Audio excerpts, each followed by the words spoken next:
Qué sensación ambigua de estar medio en un escenario y medio tomando mate entre nosotros, ¿no? Tranqui, además. Buenas, bienvenidos a la presentación de Labs. Somos una bocha. Yo soy Juanma, Pablo y Facu somos parte del equipo del Gato y la Caja.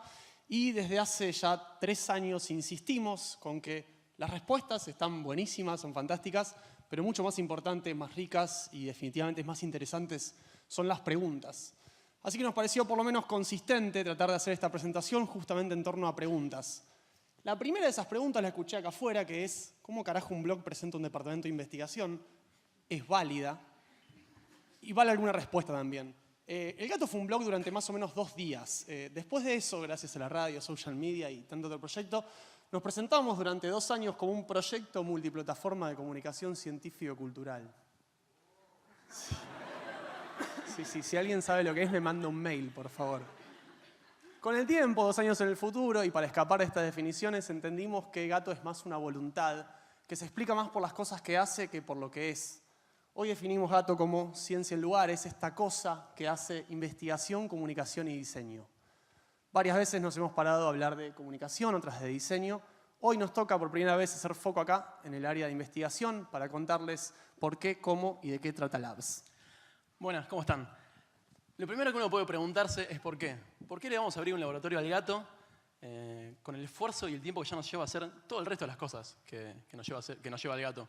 Cuando digo que uno podría preguntarse es lo que nosotros tuvimos que preguntarnos, porque éramos los que nos íbamos a tomar el esfuerzo y la dedicación de hacerlo, y todo nuestro equipo. Y llegamos después de discutirlo bastante a por lo menos 3 razones por las cuales vale la pena hacer investigación, que el Gato haga investigación. La primera no es muy altruista, que digamos, pero sí es honesto reconocerlo, y es porque queremos, porque nos gusta, porque de leer sobre temas y estar en contacto con investigadores fantásticos nos surgen preguntas que queremos agarrar, atacar un tema, hacernos las preguntas correspondientes, diseñar un experimento, encontrar preguntas, encontrar respuestas, encontrar más preguntas a partir de ese experimento. Queremos someternos a ese proceso por el simple hecho, ni más ni menos, de que nos da placer, y ojalá podamos contagiar ese placer que nos da hacer investigación a más personas. El segundo por qué tiene que ver con la posibilidad de hacerlo, porque podemos. El Gato nos puso en contacto con una comunidad fantástica de personas que están interesadas en ciencia. Y un día nos preguntamos, ¿qué pasa si una persona que quiere leer sobre ciencia, que quiere compartir ciencia, no es muy probable que esa persona también quiera ser parte de un experimento, de la construcción subyacente de esas respuestas que nos dan los experimentos? Y así cerramos de una manera un círculo. Una persona puede participar de un experimento porque después sabe que le vamos a contar los resultados. ¿Qué pasó con esa investigación? ¿Qué pasó con ese tiempo que le dedicó a un experimento? ¿Qué conocemos ahora que antes no conocíamos? Y podemos también, bueno, cerrar un círculo, ya lo dije. La tercera razón es que tiene que ver con nuestras intenciones. El Gato, y con esto siempre somos también muy transparentes, o por lo menos tratamos de serlo. El Gato tiene intenciones de transformar la realidad. Y Labs, al ser parte del Gato, también tiene intenciones de transformar la realidad. Por eso, más allá de que nos gustan muchos temas, y seguramente ojalá investiguemos sobre muchos temas, queremos enfocarnos, o por lo menos queremos que parte de la evidencia que surja de este nuevo laboratorio esté relacionada con temas que nos interesan en particular, que tiene que ver con conocernos mejor a nosotros, al otro, con conocer cómo funciona nuestra introspección, cómo tomamos decisiones, cuáles son nuestros sesgos. Ojalá podamos aportar, o ojalá algo de la evidencia que surja de este laboratorio nuevo aporte a estas áreas del conocimiento que nos interesan en particular. Hasta ahora todo re abstracto, todo bueno. ¿Por qué hacemos esto? Tiene sentido. La pregunta es ¿cómo lo haces? Tenés muchas ganas de hacer un experimento. ¿Qué haces? Nosotros nos encontramos que el diferencial que tenía Gato, eso que podíamos hacer, tenía que ver con 3 áreas y las fuimos aprendiendo de gente distinta, de gente que no habíamos cruzado, por lo menos estando en la academia desde el lugar más tradicional. Y encontramos el valor que tienen 3 cosas: el diseño, el código y las redes sociales. Cuando digo diseño no hablo solamente de que algo luzca lindo, sino de diseñar experiencias, que participar de un experimento sea algo que tengan ganas de hacer, sea algo entretenido, algo que haga pensar, algo que divierta, algo que saque una sonrisa o algo que te saque una conversación en el subte o en un asado. Y es lindo pensar cómo se van a sentir cuando hagan un experimento, si se van a entretener, si se lo van a contar a un amigo. Siempre hablamos también de la idea de la ciencia como narrativa de la ciencia. ¿Qué pasa si, además de contarla, la atraviesan en primera persona y logramos armar un contexto donde sientan que están siendo parte y estén siendo parte de algo? La segunda es que nosotros entendemos Internet como un lugar que se habita, y para habitar un lugar necesitas gente que sepa lo que hace. Fuimos entendiendo que necesitábamos personas que pudieran hablar la lengua del territorio, y ahí viene reconocer en gran medida un equipo que sabe hablar esa lengua, que sabe programar en Android, que sabe hacer CSS o hacer JavaScript, que sabe convertir una idea en un experimento, ese experimento en una experiencia. Y en tercer término, tiene que ver con ustedes, porque los experimentos están saliendo de los núcleos duros de ciencia. ¿Levantan la mano los que son de formación científica? ¿Levantan la mano los que no?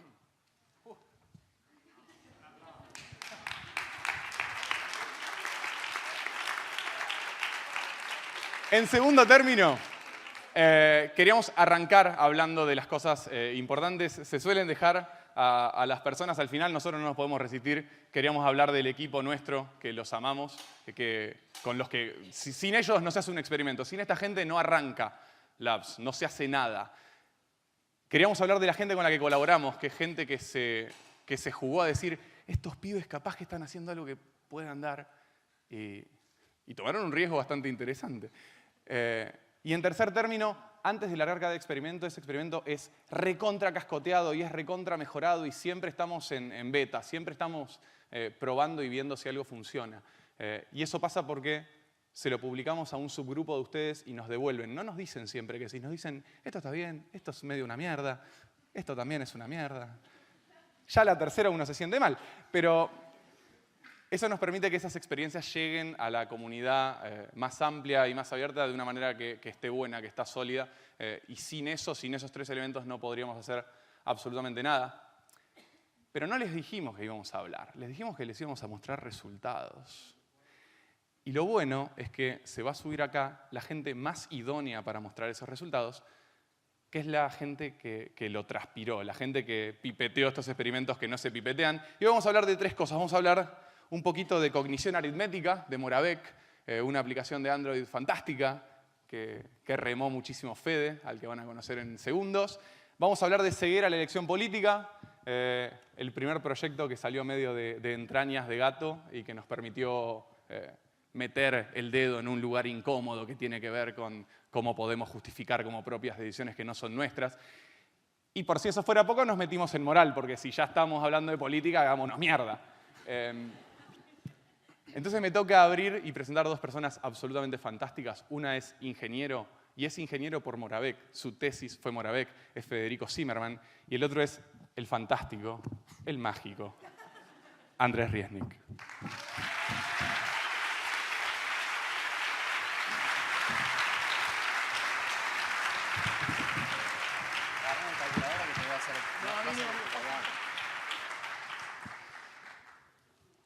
Bueno, ¿qué tal? Uy, qué lleno que está esto. Qué lindo, qué alegría, che. Qué bueno de verdad. Bueno, voy a empezar haciendo mi gracia. Yo hace muchos años que me especialicé en algo, que practico algo, que es hacer cálculo mental, hacer cuentas rápidamente. Y voy a hacer una breve demostración para que sepan de lo que estoy hablando. Y lo que voy a hacer es multiplicar un número por sí mismo. Ustedes saben que cuando uno multiplica un número por sí mismo se dice que lo eleva al cuadrado. 2 al cuadrado es 4, 3 al cuadrado es 9, 4 al cuadrado es 16 y 5 al cuadrado es 25. Perfecto. Bueno, voy a elevar al cuadrado un número de 3 dígitos rápidamente, lo más rápido posible. ¿Quién va a comprobarlo? Dale, Juanma. Juanma va a decir si lo hice bien o mal. Si lo hago mal, dame otra oportunidad, no me hace el resultado correcto. No, pero alguien grite en un número de... Oh, sí. ¿Cuánto? 143. 143 al cuadrado es igual a 20.449. Correcto, vamos. Uno más. No lo podés creer. Uno más. 547 por 547 es igual a 299.209. Correcto. Bien, perfecto. Bueno, gracias. Pero esto que estoy haciendo no tiene nada que ver. Ustedes ya lo saben. Es como hablarle a los leones. Hoy es como darle carne a los leones, como se dice en inglés. Ustedes saben que esto no tiene nada que ver con un poder sobrenatural. Pero tampoco, y esto tal vez no lo saben tanto, tiene que ver con una anomalía cerebral o con algo genético. No, porque muchos se ríen, pero la verdad es que hay un mito que es el mito que yo denominé el mito de Rayman, yo y nosotros acá que hemos estudiado esto, que es el mito de que hay personas que nacen con el cerebro cableado de forma extraña para tener habilidades extraordinarias de memoria o de cálculo sin esfuerzo. Y es un enorme mito. Y entonces cuando empezamos a pensar el experimento que ahora les vamos a contar con más detalle, Fede ahora les va a contar los resultados, lo empezamos a pensar con Mariano, teníamos como dos grandes objetivos. El primer objetivo era el de crear una herramienta que sirviera para que las personas se entrenen a hacer cuentas a esta velocidad. La herramienta que yo soñé tener cuando empecé a entrenarlo. Primero, para mí era una cuestión personal, me encanta que otras personas entrenen esto también, pero además porque queríamos en gran parte atacar este mito, mostrar que cualquier persona que entrene lo suficiente logra tener habilidades de cálculo que para una persona que no conoce las técnicas parecen propias de una persona prodigia. Y en segundo lugar, queríamos tratar de aprovechar este desarrollo que íbamos a hacer, esta herramienta, para profundizar en el entendimiento de la cognición aritmética, para entender mejor cómo procesamos los números. Esto último nos interesaba particularmente, y a mí también muy particularmente, cuando me puse a estudiar todo esto, cuando empecé con el tema de los cálculos mentales y empecé a charlar mucho sobre el asunto, descubrí que existe muy poco conocido sobre la cognición aritmética. Mucho menos lo que yo pensé, por lo menos, que se debía conocer. Por ejemplo, existe un solo estudio en toda la historia de la ciencia, un solo estudio hecho con personas adultas que entrenan el hacer cálculo rápido. Y que estudios longitudinales se dicen, que van viendo cómo las personas mejoran. Es un estudio hecho en la década del 80 por un ruso loco que le pagó durante 3 años a 2 estudiantes para que vayan 2 veces por semana, 45 minutos a su laboratorio, a hacer cuentas. Y el ruso lo grababa y tomaba su tiempo de respuesta, después escuchando las grabaciones y anotando los tiempos de respuesta. Un solo estudio. Claro, costaba mucho hacer estos estudios. Y en relación inclusive a cosas mucho más básicas, como por ejemplo cómo guardamos las tablas de multiplicar, tampoco hay mucha convergencia entre los científicos. Cuando uno empieza a leer la literatura, nota que hay muchas teorías. Por ejemplo, hay una teoría que dice que guardamos las tablas de forma verbal, las tablas de multiplicar, ¿no? Como si fueran un verso, como un poema. Hay otras teorías que dicen, no es un poema, no es verbal la tabla de multiplicar. La tabla de multiplicar, uno lo que hace es que tiene una memoria visual de cuando la aprendió visualmente con los números arábicos, y lo que hace para dar una respuesta, por ejemplo, 6 por 3, es como visualizar en su imaginación esa forma arábiga y leerla en su imaginación y responder 18. Hay otras teorías diferentes que dicen, no, ninguna de esas dos. Hay otra ruta. Hay una que nosotros lo que hacemos en nuestro cerebro es mapear el concepto de número externo en una forma abstracta que no entendemos bien en el cerebro, y a partir de esos circuitos que codifican los números de esa forma podemos dar las respuestas. En fin, mucho debate en la propia literatura científica, debate que nos parecía que podíamos atacar a través del desarrollo de esta herramienta. ¿Y por qué además pensamos que teníamos algo para contribuir? Por algo que en realidad es muy sencillo. Y es el hecho de que hasta hace, les diría yo, 3, 4 años atrás como mucho, todo lo que se sabía sobre cognición aritmética, por lo menos desde el punto de vista comportamental, de medidas de tiempo de respuesta, cómo van aprendiendo, eran a través de experimentos hechos en laboratorio, en condiciones controladas. ¿Y por qué? Porque para poder estudiar el tipo de cosas que ahora Fede les va a mostrar, necesitas tomar tiempos de respuesta con precisión de milisegundos, cosa que solo se podía hacer hasta hace muy poco en laboratorio. Pero hoy en día, con los celulares inteligentes, todos tenemos en nuestros bolsillos dispositivos que miden estímulos visuales y respuestas táctiles con precisión de milisegundos. O sea, todos tenemos en nuestros bolsillos herramientas de medida para las ciencias cognitivas que son una oportunidad nueva y única, y que nadie en el mundo ha explorado. Un solo grupo de Oxford ha hecho algunos trabajos con celulares reproduciendo otro tipo de cosas que no tienen que ver con la cognición aritmética. Entonces era una buena oportunidad y dijimos, bueno, ataquemos este problema, desarrollemos una aplicación en celular que nos sirva para entrenar a las personas, para terminar con el mito del genio innato y para entender mejor cómo procesamos los números. Y entonces ahora surge otro problema. En realidad surgen 2 problemas. El primer problema que surge es que si tenemos la aplicación en celular, ¿cómo hacemos que las personas se entrenen? Porque en principio, hacer cuentas es lo más aburrido del mundo. ¿Quién quiere ponerse a hacer? Che, estamos haciendo un experimento, pónganse a hacer cuentas. Bueno, ustedes son comunidad gato, hasta lo harían porque los quieren los muchachos, pero ¿por cuánto tiempo, no? Ese es el primer problema. Y el segundo problema es, inclusive si lográbamos recolectar suficiente cantidad de datos, van a ser datos útiles, porque son datos tomados. Miren, hicimos una encuesta, la gente usó esto en primer lugar salió transporte público. Segundo lugar, el inodoro, en el baño. Entonces, son condiciones no muy controladas. Entonces, ¿será que podemos matar ese ruido? Para matar el ruido de tomar muestras en condiciones no controladas necesitamos muchos sujetos. O sea, son dos problemas interligados. Para que no haya tanto ruido, muchos sujetos, y para poder tener datos, muchos sujetos. Así que tenemos esos dos problemas para resolver, cómo validar la herramienta como método de estudio de la cognición aritmética. Y ahora Fede les va a contar cómo resolvimos estos dos problemas. Y no solo eso, cómo además pudimos obtener resultados originales que nos están ayudando a entender mejor cómo nuestro cerebro procesa los números. Hola, ¿qué tal? Buenas tardes. Bueno, creo que Andrés dejó muy claro cuáles eran los verdaderos desafíos. En algún punto hacer una aplicación que recolecte información y los datos de un montón de gente haciendo cuentas matemáticas. No parecería un gran desafío, son cosas técnicas que se resuelven. Lo que sí parecía un poco imposible es que la gente espontáneamente, y porque está aburrida, bueno, ya dijo en qué momentos del día, con un rato libre, saque el celular y en vez de ponerse a chatear o ver redes sociales, decida por voluntad, porque nosotros no podíamos obligar a nadie, ni lo íbamos a hacer.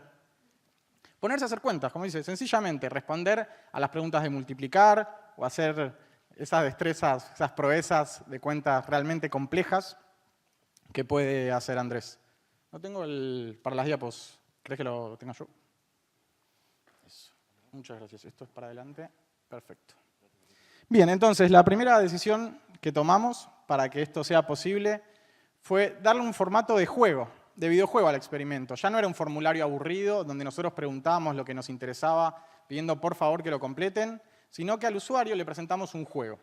Para eso planteamos distintos niveles, que obviamente se va avanzando respondiendo las cuentas correctamente.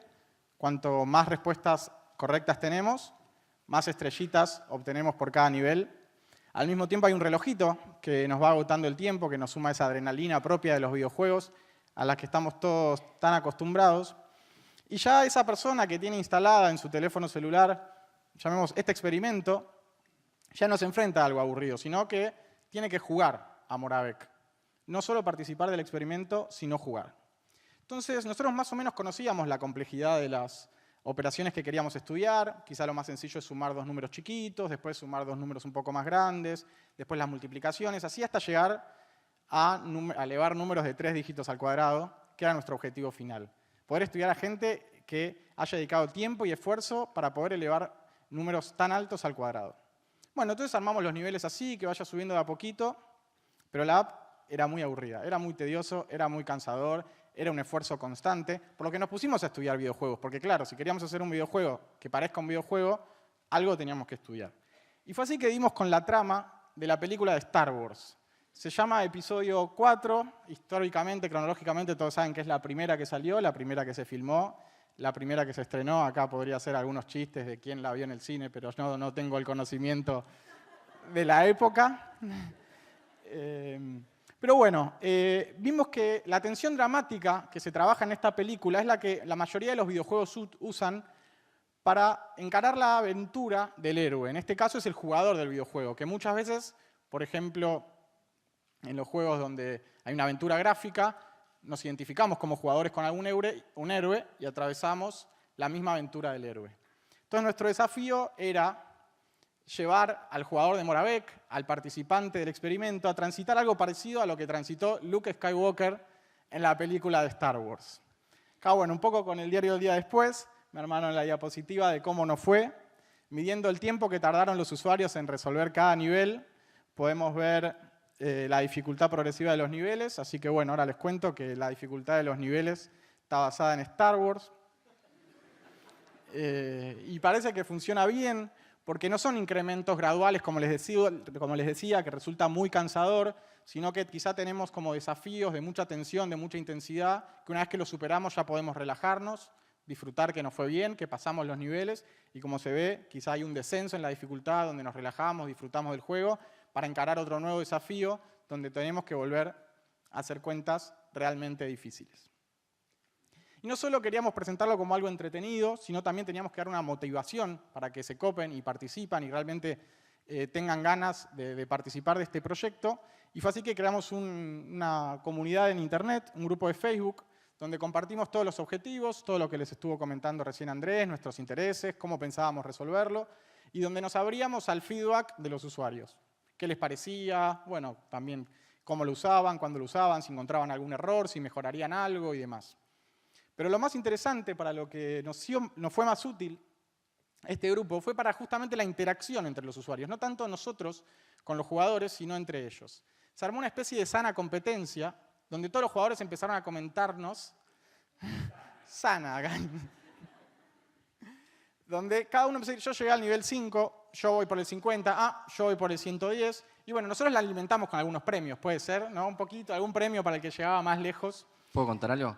A mí un usuario me mandó un email diciendo que me iba a mandar la factura del psicólogo porque se había obsesionado a tal nivel que hacía una semana que no paraba de hacer cuentas. Bueno, y no solo compartían el nivel que habían alcanzado, sino que empezaron a mandar screenshots de la aplicación de una sección que se llama estadísticas, que justamente lo que hacemos es devolverle al usuario, o no devolver, o sea, mostrarle al usuario justamente su propio rendimiento. A medida que uno va haciendo las cuentas, además de avanzar por los distintos niveles, puede ver cuánto tiempo en promedio tarda para cada tipo de operación, que ahí se ve en color verde, no, en el amarillo, y el porcentaje de aciertos en verde de, bueno, me equivoco mucho, me equivoco poco, y eso compararlo con el resto de los jugadores. Y además, esto ayuda a responderle la pregunta al usuario de que quizás se colgó el sábado 3 horas a la tarde, pasando niveles y jugando y practicando y practicando y practicando y practicando, y quizás le surge la duda, bueno, estuve entrenando como cualquier, no sé, deportista, estudiando como cualquier desafío. Hoy, después de haber hecho toda esa práctica, ¿lo hago mejor? ¿Soy mejor? ¿He mejorado? Y bueno, para eso estaba este gráfico, que lo que grafica es el tiempo de respuesta en función de la práctica. Y el mismo usuario desde su teléfono celular puede ver si está respondiendo cada vez más rápido, si sigue igual, si quizá los fines de semana le va mejor y en la semana está más cansado o no, y puede ir monitoreando su propio desempeño. Pero bueno, como ya lo vieron Andrés haciendo sus secretos, sus magias, sus cuentas, en esas subidas y picos y tensiones que acompañan la aventura de Luke Skywalker, el usuario se enfrenta a cuentas muy difíciles, realmente difíciles, a cosas que quizá la mayoría de nosotros no sabemos resolver. Elevar un número de entre 100 y 1000 al cuadrado, que parece que Andrés lo sabe hacer muy bien.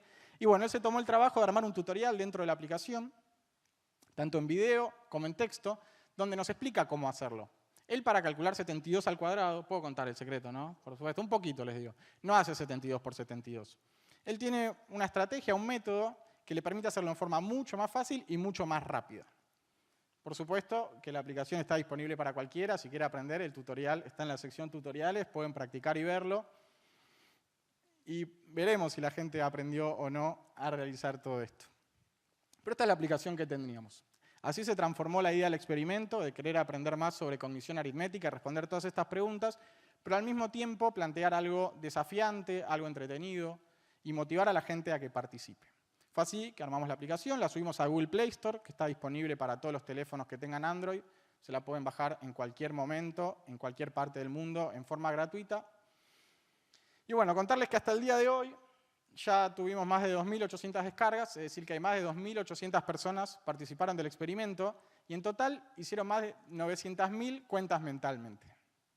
Bueno, se imaginan que a nuestra pregunta de si la gente se iba a copar o no con hacer cuentas, parece ser, nosotros por lo menos estamos muy contentos con estos números, con la cantidad de gente que se copó, nos dio una mano y se divirtió haciendo cuentas mentalmente. Para que se den una idea, los experimentos clásicos que él comentaba, que se fueron haciendo en los últimos 30 años, generalmente trabajan con grupos de entre 20 y 100 personas. Nosotros teníamos una enorme cantidad de datos.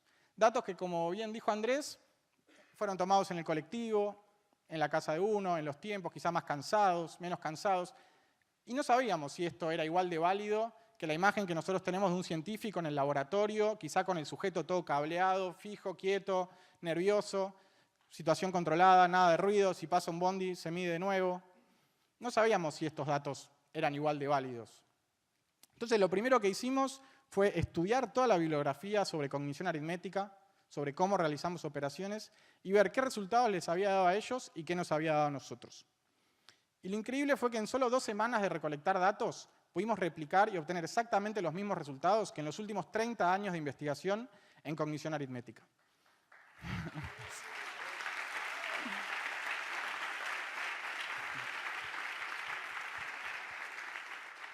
Bueno, así que me voy a tomar el permiso de contarle algunos de estos resultados, ya algunos con varios años de haber sido descubiertos, de cómo es que hacemos, vamos con algo muy sencillo, las tablas de multiplicar, ¿no? Todos aprendimos en el primario las tablas de multiplicar, estamos hablando de multiplicaciones de números de entre 2, entre el número 2 y el número 9. 2 por 2, 2 por 3, hasta 9 por 9. La tabla del 0 y la del 1 no la tomamos por cuestiones que se pueden imaginar.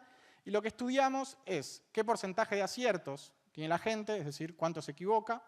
Y en el caso de que respondan bien, lo que medimos es cuánto tiempo tardan en responder. Lo que se ve acá es, en función del resultado, o sea, cuanto más grande es la respuesta, o también son los números a multiplicar, cuánto tiempo tarda en responder la gente. El primer fenómeno, así, el clásico de la cognición aritmética, que acá lo vemos, es que cuanto más grande es el resultado, más tiempo tardamos en responder. Poco esto parecería ser intuitivo, todos creemos que, bueno, son realmente difíciles las cuentas grandes, pero también choca con la idea de que los adultos sabemos las tablas de memoria, ¿no? Cuando nos preguntan cuánto es 5 por 5, es 25. Digo, no hay mucha cuenta para hacer. Parecería ser que todas las respondemos de memoria, pero aún así tardamos más tiempo en responder cuando las cuentas son, claro, cuando el resultado de la cuenta es más alto. Uno imaginaría por esto que la cuenta que más tardamos en responder, como les dije, entre números que van del 2 al 9, sería 9 por 9, ¿verdad?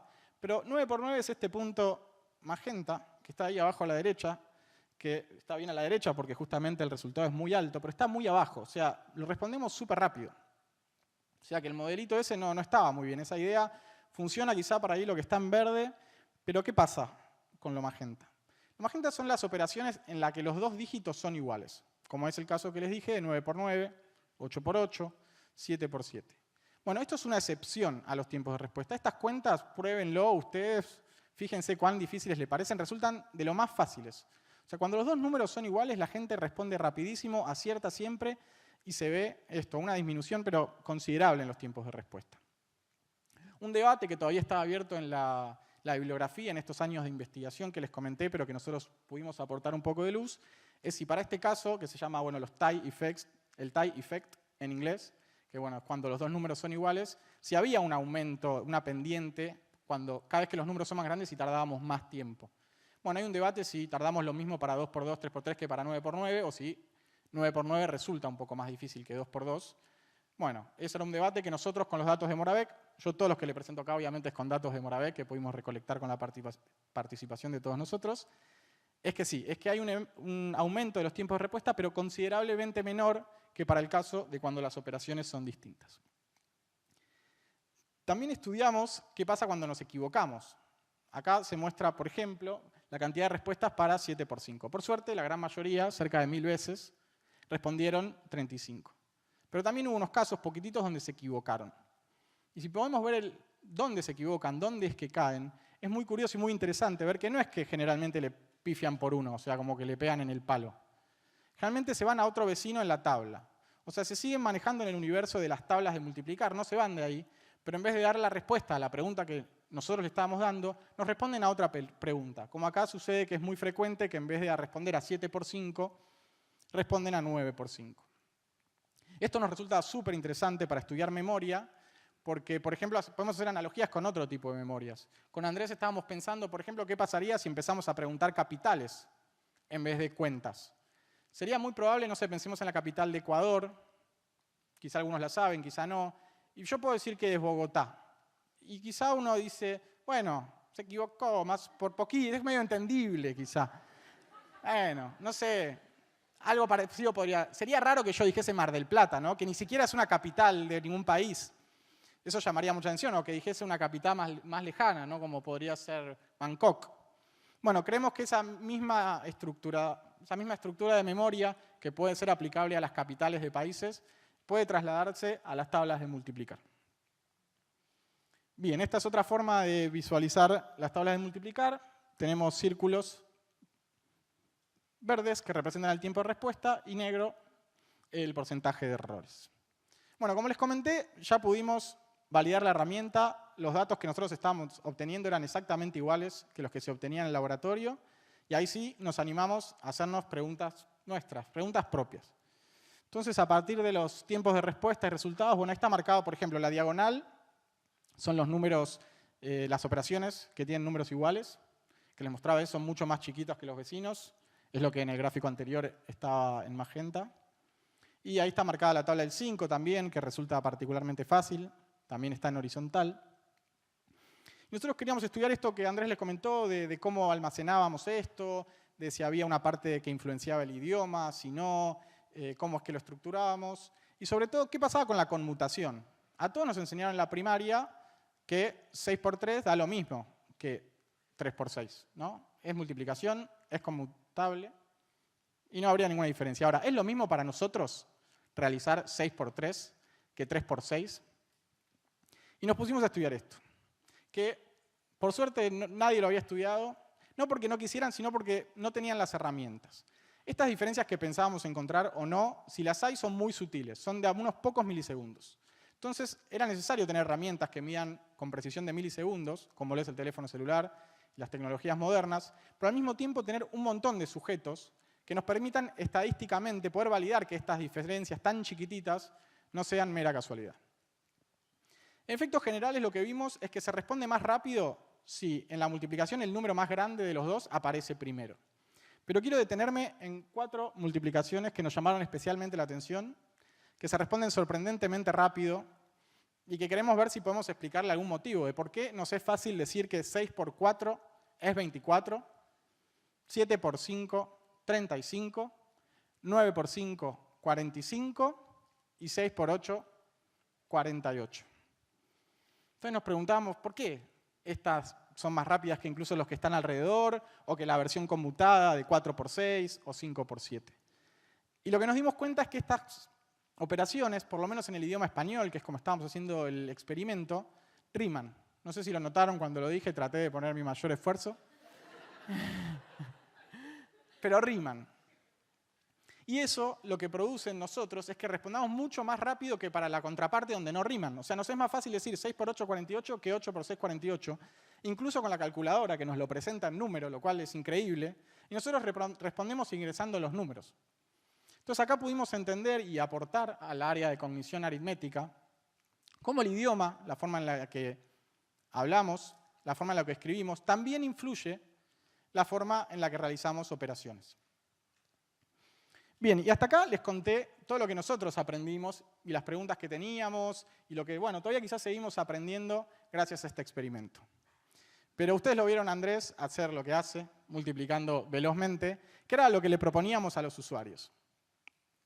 Los usuarios se coparon, jugaron un montón, pero pudieron aprender a hacer estos milagros, estos cuentas, que, como les dijimos, le dimos las herramientas, les explicamos en el tutorial cómo hacerlo. A medida que íbamos viendo aparecer los niveles, sabíamos que el que llegó al nivel 50, 2 dígitos al cuadrado ya más o menos lo domina. El que llegó al nivel 100, 3. Acá, ¿puedo decir que hay alguien, me enteré en el pasillo, que llegó al nivel 150? Sí, ¿Se creo lo que puede sí. molestar un poquito? Un poquito. Sí, sí. Bueno, nada, también acá de pasillo me enteré que alguien estuvo jugando a Moravec. Siempre me preguntaban cuántos niveles tiene, nunca quise responder, pero ahora me dicen que alguien llegó al último. No sé si vio el cartel del final. ¿Hay un cartel al final que dice algo? No sé. Bueno, no importa. ¿Hay alguien que ganó Moravec? Yo pido un fuerte aplauso, por favor.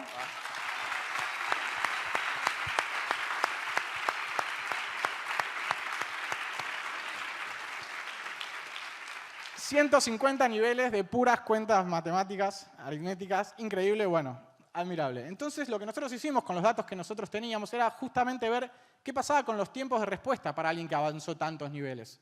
¿Cuánto tiempo tardaba en responder al principio? Y si eso iba cambiando a medida que iba practicando. Y lo que vimos fueron curvas de este estilo. Son exponenciales donde claramente podemos ver que a medida que practica van disminuyendo los tiempos de respuesta. En promedio lo que vimos es que alguien que estuvo jugando a Moravec en serio, que hizo más de 200, 300 cuentas de un tipo en particular, logró reducir sus tiempos de respuesta a la mitad. Es decir, que alguien que jugó tarda la mitad de alguien que todavía no empezó a practicar. No sé si le llama la atención una curva, esta en particular, quiero señalarla, que parece ser que ya al principio la tenía clara y practicó y no mejoró mucho. O sea, era alguien que ya sabía hacer eso. Obviamente esa curva, esta de acá de Andrés, que estuvo jugando a Moravec, que empezó muy tranquilo, cómodo ahí, primero, pero a medida que fueron dando las laps, las vueltas, parecería ser que se niveló, ¿no? Un poco acá lo que estamos viendo es que la práctica hace al maestro. Y hay un tipo que me ganó, no sé quién es, pero lo quiero matar. Sí, pero mira, yo seguí entrenando y no mejoré, y este mejora. Bueno, ahí estudiamos cuenta por cuenta, en algunas cosas lo hace más rápido, en otras no. Nosotros seguimos teniendo nuestro mentor y Jedi Andrés.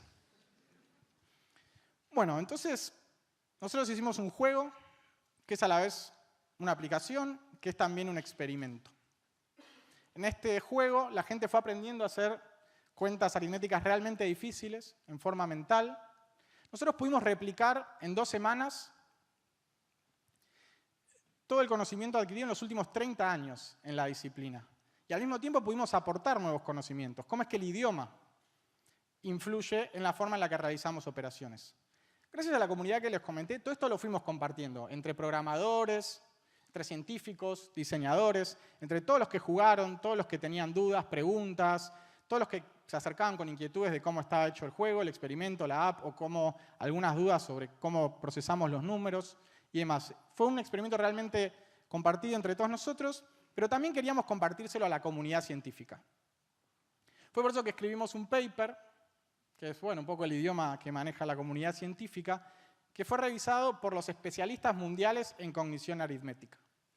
Bueno, me pone muy contento comentarles que el mes pasado nos respondió la revista PLOS ONE, que el paper fue aceptado y va a ser publicado.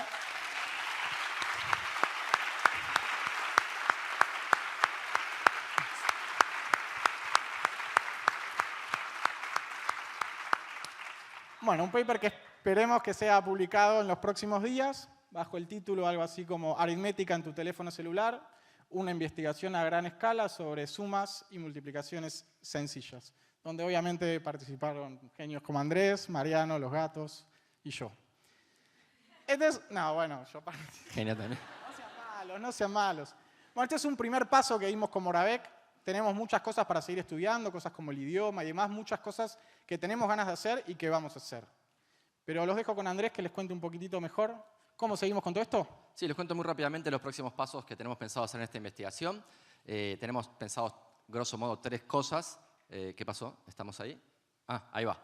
Hay 3 cosas. Una, queremos, los estudios longitudinales, queremos darle forma a eso. Fede mostró recién una figura, pero no lo hemos publicado, no hemos hecho un análisis más minucioso, pero estamos seguros que hay muchos resultados muy interesantes, porque como les decía recién, esto se hizo una sola vez, lo hizo un ruso loco, y ahora nosotros tenemos resultados que replican lo que el ruso obtuvo y que además, por ejemplo, nos permite estudiar lo que yo dije un poco en broma y que me intriga muchísimo, y es por qué hay personas que siguen entrenando y se clavan en un tiempo y hay otras que logran mejorar. Y cuando uno ve las respuestas finales hay cierta variabilidad que es muy intrigante tratar de entender cuáles son las causas que provocan esa variabilidad. Lo otro que queremos hacer es Moravec en idiomas. Vamos a lanzar Moravec ahora, inclusive con la colaboración de Stan Dehaene en Francia, en diferentes idiomas, en Estados Unidos, en Francia, en Brasil, porque Fede pasó medio rápido, pero dijo que en general lo que vimos, más allá del efecto de la rima, es que en castellano, si yo le digo 7 por 3, ustedes responden 50 milisegundos en promedio más rápido que 3 por 7. 50 milisegundos es una 20ª parte de segundo, es muy poco, introspectivamente ni te das cuenta. Pero respondés un poco más rápido 7 por 3 que 3 por 7. Nuestra hipótesis es porque en castellano la mayor parte de las personas piensa el 7 por 3 como 7 más 7 más 7. Y el 3 por 7 como 3 más 3 más 3 más 3 más 3 más 3 más 3. Lo dije 7 veces. Bien, lo practiqué un montón para poder decirlo 7 veces. Bien, si esta hipótesis es correcta, si es verdad que las personas responden más rápido en promedio, en general cuando el número mayor está delante, porque su significado semántico es más parecido a cómo uno organiza esa multiplicación en su cerebro, hay una previsión que tenemos, y es que en inglés y en portugués el 3 por 7 tiene que ser más rápido que 7 por 3. Porque cuando un inglés lee 7